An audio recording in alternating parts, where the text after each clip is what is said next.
Hi భయ్య. So ఈరోజు వచ్చేసి రాయల్ ఎన్ఫీల్డ్ నుంచి ఒక కొత్త బైక్ అయితే లాంచ్ అయింది. ఆ బైక్ గురించి ఈ వీడియోలో అయితే డిస్కస్ చేద్దాము. సో ఈ బైక్ నేమ్ వచ్చేసి రాయల్ ఎన్ఫీల్డ్ గొరిల్లా 450.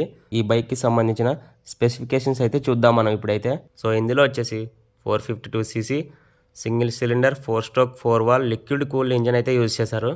అండ్ దీంట్లో కూడా 6-స్పీడ్ మాన్యువల్ ట్రాన్స్మిషన్ అయితే ఉంది. ఫ్యూయల్ ట్యాంక్ కెపాసిటీ వచ్చేసి 11 లీటర్స్. సీట్ హైట్ వచ్చేసి 780 mm. టోటల్ వెయిట్ వచ్చేసి 185 kgs అయితే ఉంది. అండ్ దీని పవర్ ఫిగర్స్ అయితే చూద్దాం. ఇందులో పవర్ వచ్చేసి 39.47 bhp అట్ 8000 rpm దగ్గర అయితే ఉంది. అండ్ మాక్సిమం టార్క్ వచ్చేసి 40 Nm అట్ 5500 rpm దగ్గర అయితే ఉంది. అండ్ దీంట్లో మీకు 5 కలర్స్ ఆప్షన్ అయితే ఉంది. సో ఫస్ట్ కలర్ వచ్చేసి బ్రేవ్ బ్లూ, సెకండ్ కలర్ వచ్చేసి ఎల్లో రిబ్బిన్, థర్డ్ కలర్ వచ్చేసి గోల్డ్ డిప్, ఫోర్త్ కలర్ వచ్చేసి ప్లే బ్లాక్, ఫిఫ్త్ కలర్ వచ్చేసి స్మోక్. సో పర్సనల్గా వచ్చేసి నాకైతే స్మోక్ కలర్ అయితే బాగా నచ్చింది. అండ్ దీంట్లో మనకైతే రైడింగ్ మోడ్స్ అయితే ఇచ్చారు. సో ఫస్ట్ వన్ వచ్చేసి పర్ఫార్మెన్స్, సెకండ్ వచ్చేసి ఎకో. మీకు స్పీడ్ ఎక్కువ వెళ్ళాలి, మైలేజ్ తక్కువ వచ్చినా పర్లేదు అనుకుంటే పర్ఫార్మెన్స్లో అయితే పెట్టుకోండి.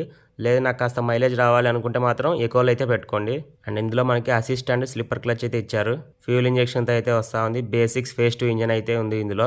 అండ్ ఇందులో మనకి ఫ్రంట్లో అయితే ప్రీలోడ్ అడ్జస్టబుల్ టెలిస్కోపిక్ ఫోర్క్స్ అయితే ఇచ్చారు. అండ్ రేర్ సైడ్ కూడా ప్రీలోడ్ అడ్జస్టబుల్ మోనోషాక్ అబ్జార్బర్ అయితే ఇచ్చారు. అండ్ దీని బ్రేకింగ్ విషయానికి వస్తే dual disc with dual channel ABS అయితే వస్తుంది.